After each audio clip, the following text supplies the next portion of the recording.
مزرعتك في بيتك. إعداد وتقديم أسماء أحمد. من فينا ما بيحلمش يزرع كل اللي نفسه فيه؟ معانا وبس حلمك هيكون حقيقة في برنامج مزرعتك في بيتك. هنعرفك كل حاجة عن الزرع ونعلمك ازاي تزرع في بيتك.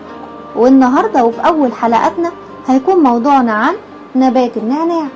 يعتبر النعناع من الأعشاب العطرية المهمة جدا في حياتنا.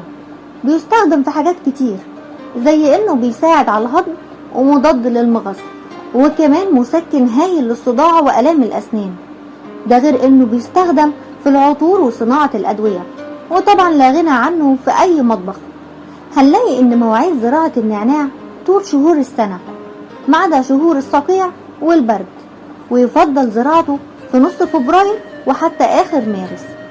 طريقة زراعة النعناع إما عن طريق البذور، وده إني بشتري البذور وازرعها في قصيص مناسب، أو عن طريق الساق الخضري، وده طبعا الأسهل في الزراعة.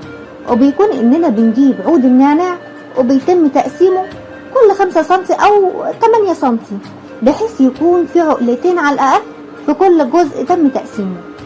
عقلة منهم بتكون اللي هيتم تكوين الجذور من خلالها، والتانية هتكون لتكوين الأوراق. وممكن اني ازرع النعناع بشكل افقي او رأسي زي ما احب. وبعد كده بنجيب قصيص حجمه مناسب، وبيكون في تربة زراعية مبتلة، وبيتم بعد كده غرز اعواد النعناع المتقسمة فيه، بحيث يتم تغطية كل عقلة بالتربة الزراعية عشان تتكون فيها الجذور. وما تنسوش النعناع من النباتات المحبة للمية، وعشان كده بيحتاج انه يتروي كل اسبوع، وده طبعا في الصيف. لكن في الشتاء ممكن نروي كل اسبوعين.